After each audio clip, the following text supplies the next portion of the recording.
मामूली मामूली बातों से परेशान ना हो। Don't sweat the small stuff. ज़िंदगी को आसान, मस्बत और खुशगवार बनाने के 100 असूल। मुसन्निफ रिचर्ड कार्लसन। अजनबी लोगों की आंखों में देखें, इनकी तरफ देखकर मुस्कुराएं और सलाम कहें। Smile at strangers, look into their eyes and से हेलो। क्या आपने कभी सोचा या गौर किया है कि हम अजनबी लोगों के साथ कितनी थोड़ी देर के लिए आंखें मिलाते हैं? क्यों? क्या हम डरते हैं? हम जिन लोगों को नहीं जानते, इनके लिए अपने दिल के दरवाजे खोलने के लिए हमें कौन सी चीज़ रोकती है? मैं इन सवालों के जवाब तो नहीं जानता, लेकिन एक बात ज़रूर जानता हूँ कि हमारी खुशी और अजनबी लोगों के साथ हमारा ताल्लुक़ दोनों एक दूसरे के मुतवाज़ी चलते हैं। दूसरे अल्फाज में ये बहुत गैर मामूली बात है।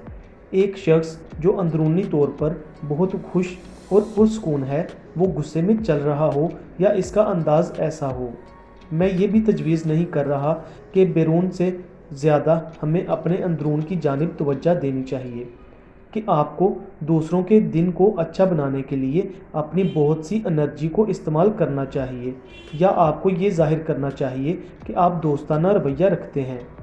ताहम मैं इस बात का मशवरा दे रहा हूँ कि अगर आप अजनबी लोगों को भी अपने जैसा इंसान समझें और इनके साथ आंखें मिलाकर ना सिर्फ हमदर्दी और मेहरबानी से पेश आएं, बल्कि मुस्कुराहट का तबादला भी करें, तो इससे आपकी ज़िंदगी में बहुत मस्बत तब्दीली आएगी।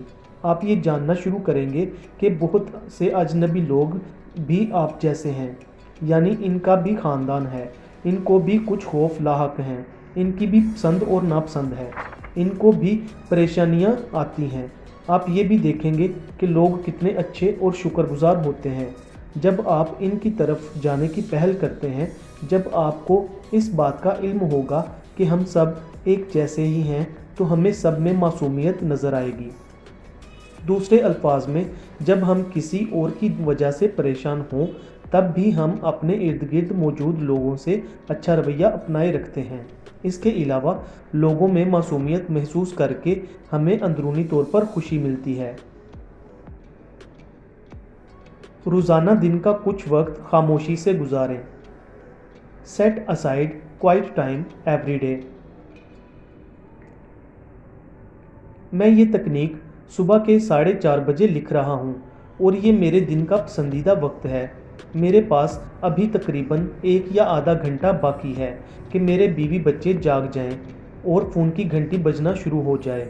इससे 1 घंटा पहले मुझसे कोई भी शख्स पूछ सकता है कि वो क्या करे। बाहर बिल्कुल खामोशी है और मैं तन्हाई में बैठा हूँ। तन्हाई में काम करने, सुकून महसूस करने और ख़ामोशी को महसूस करने के लिए बहुत टाइम होता है। मैं स्ट्रेस पर काबू पाने के तरीक़ों पर तकरीबन 10 सालों से काम कर रहा हूँ। इस दौरान मैं बहुत से गैर मामूली लोगों से मिला हूँ। मैं किसी एक भी ऐसे शख्स का नाम नहीं बता सकता जो अंदरूनी तौर पर पुरसकून हो और दिन का कुछ वक्त खामोशी और तन्हाई में ना गुजारता हो। ख्वाह ये 10 मिनट के लिए योगा की मशक हो, मुजाहिर फितरत पर गौर करना हो, या बाथरूम का दरवाज़ा बंद करके खामोशी से गुस्ल करना हो, ये वक्त हमारी ज़ात के लिए बहुत कीमती होता है। तन्हाई में वक्त गुजारने की तरह ये हमारे सारे दिन के शोर को फ़िल्टर कर देता है। ज़ाती तौर पर जब मैं अपने लिए ऐसे वक्त गुजारता हूँ तो ये मेरे बाकी दिन को आसान बना देता है। जब मैं ऐसा नहीं करता तो मुझे खुद भी फ़र्क महसूस होता है। ऐसा कम ही होता है और मैं ये अपने दोस्तों से शेयर भी कर चुका हूँ। बहुत से लोगों की तरह मैं अपने ऑफिस आते जाते ड्राइव करता हूँ। काम से वापस घर जाते हुए कुछ दूर मैं गाड़ी रोक लेता हूँ। यहाँ का मंजर बहुत प्यारा है और मैं 1 या 2 मिनट के लिए रुककर इसे देखता हूँ और गहरी सांस लेता हूँ। ऐसा करने से मेरे असाब से थकन दूर हो जाती है और मुझ में शुक्रगुजारी का एहसास पैदा होता है। मैंने ये तकनीक इन दर्जनों लोगों को भी बताई है जो ये शिकायत करते हैं कि इन्हें कोई वक्त नहीं मिलता। वो गाड़ी को अपने गैराज में तेज़ी से लेकर जाते हैं और रेडियो की आवाज़ इनके कानों में गूंज रही होती है। अब सिर्फ इस छोटी सी आदत को अपना लेने से वो अपने घरों में ज़्यादा पुरसकून अंदाज में दाखिल हो सकते हैं। तसव्वुर करें कि आपकी ज़िंदगी में मौजूद लोग शीरख्वार बच्चे और 100 साल के बुजुर्ग हैं। Imagine the people in your life as tiny infants and 100-year-old adults। मैंने ये तकनीक कोई 20 साल पहले सीखी थी। ये तकनीक दूसरे लोगों से मुतालिक उकताहट के तासुरात को ज़ायल करने में बहुत कामयाब साबित हुई है। किसी ऐसे शख्स के बारे में सोचिए जो वाकई आपके लिए उकताहट और गुस्से की वजह बनता है। अब आंखें बंद करें और तसव्वुर करें कि वो शख्स एक छोटा सा शीरख्वार बच्चा है। तसव्वुर में देखें कि इस बच्चे की छोटी छोटी और मासूम आंखें हैं। ये बात भी जहन में रखें कि बच्चे गलतियां किए बिना नहीं रह सकते, और एक वक्त ऐसा था कि हम भी बच्चे थे। अब घड़ी को 100 साल आगे घुमा दें। अब इसी आदमी को 100 साल के इंसान के तौर पर सोचें जो बिस्तरे मर्ग पर पड़ा है। इनकी मासूम मुस्कुराहट पर गौर करें और छोटी छोटी बोसीदा आंखों में देखें जिनसे अपनी गलतियों का इतराफ़ और कबूलियत टपक रही है। ये बात भी जान लीजिए कि हम सब ही बच्चे भी होंगे और बूढ़े भी होंगे, और हम भी गलतियां करते हैं और इन्हें कबूल भी करते हैं। आप इस तकनीक से खेल सकते हैं और मुख्तलिफ अंदाज में इस्तेमाल कर सकते हैं। ये हमें एक ज़रूरी मंजरनामा फराहम करती है जिसके ज़रिए हम चीज़ों को देख सकते और हमें हमदर्दी का एहसास भी होता है। अगर आपका हदफ ज़्यादा पुरस्कुन मोहब्बत करने वाला शख्स बनना है तो हमें दूसरों के हवाले से मनफी सोच नहीं अपनानी चाहिए।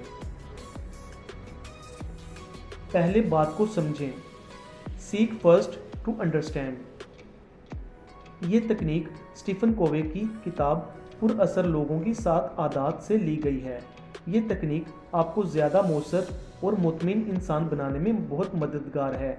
इसका मतलब ये है कि आप लाजमी तौर पर दूसरों की बात को समझते और ज़्यादा दिलचस्पी लेते हैं, बजाय इसके कि आप इनको अपनी बात समझाएं।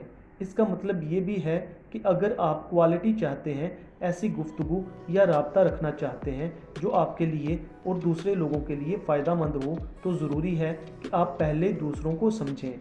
जब आप ये समझते हैं कि लोग कहाँ से आ रहे हैं, वो क्या कहना चाहते हैं, इनके लिए क्या अहम है, वगैरह वगैरह, तो आपकी बात को समझा जाना भी एक फितरी अमल है।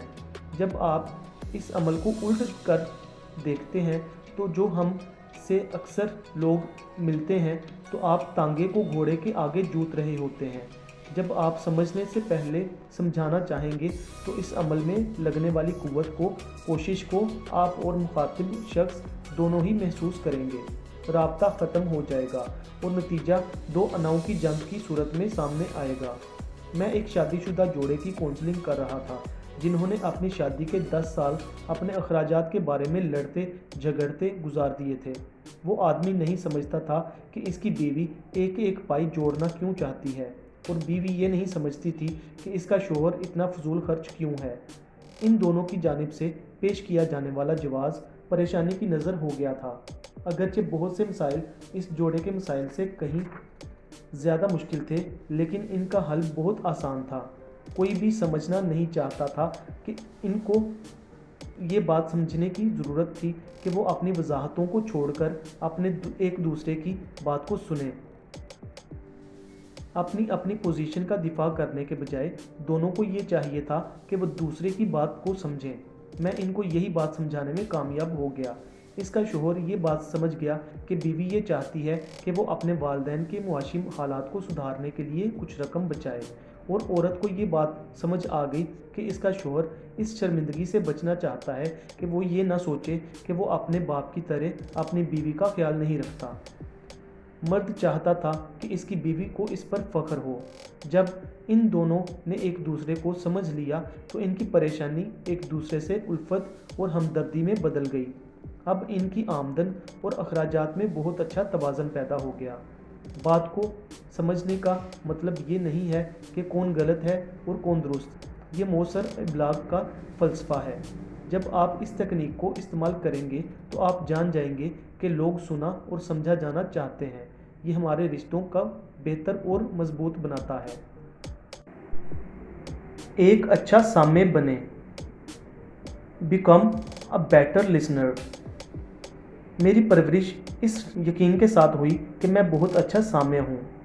अगरचे मैं ये दावा कर सकता हूँ कि मैं आज से 10 साल पहले की निस्बत एक अच्छा साम्य हूँ, लेकिन अभी भी मैं एक वाजबी सा साम्य हूँ। मौसर समात की खूबियों में एक बात यह भी है कि लोगों की बातों की वजाहत ना की जाए, या जब वो बात कर रहे हों तो इनके जुमलों को मुकम्मल ना किया जाए, या ख़त्म होने से पहले खुद बात ना की जाए। ये दूसरों की बात और ख्याल को तहम्मुल से सुनने का नाम है, ना कि बेसब्री से अपनी बारी का इंतज़ार करना कि कब बोलने का मौका मिले। बाज़ औक़ात इलामती तौर पर जब हम सुनने में नाकाम हो जाते हैं तो हमारी ज़िंदगी भी नाकाम हो जाती है।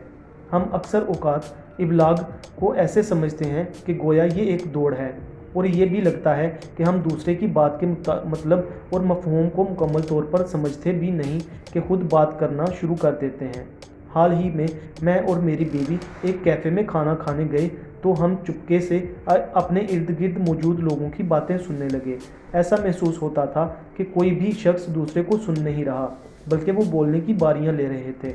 मैंने अपनी बीवी से पूछा, क्या मैं अभी भी ऐसा करता हूँ? इसने हल्की सी मुस्कुराहट से जवाब दिया, कभी कभी। अपने जवाबात की रफ्तार को कम करने और अपने सुनने की सलाहियत को बढ़ाने का मतलब ये है कि आप ज़हनी तौर पर पुरस्कून शख्स बन जाते हैं। ये आपसे प्रेशर को ख़त्म कर देता है। अगर आप गौर करें तो इस अमल में बहुत एनर्जी भी ज़ाया होती है कि आप अपने सामने बैठे शख्स या टेलीफोन पर गुफ्तगू करते हुए यही सोचते रहते हैं कि अगला बंदा क्या कहेगा और आपके पास जवाब में कौन सी बात होनी चाहिए। लेकिन अगर आप इस शख्स की बात के ख़त्म होने का इंतज़ार करें और बजाय इसके कि आप तहम्मुल से बात को सुनें, तो आप पर से प्रेशर ख़त्म हो जाएगा। आप और आपसे गुफ्तगू करने वाले लोग पुरस्कून महसूस करेंगे। वो आपके साथ गुफ्तगू में जवाब देने के लिए सुकून महसूस करेंगे, क्योंकि इन्हें अपनी बारी के लिए जिद्दोजहद नहीं करना पड़ेगी। एक साम्य बनने से न सिर्फ आप सब्र करने वाले इंसान भी बन जाएंगे, बल्कि ये आपके ताल्लुकात को भी मजबूत करेगा। हर शख्स इस इंसान से गुफ्तगू करना पसंद करता है जो इसकी बात को सुनता हो।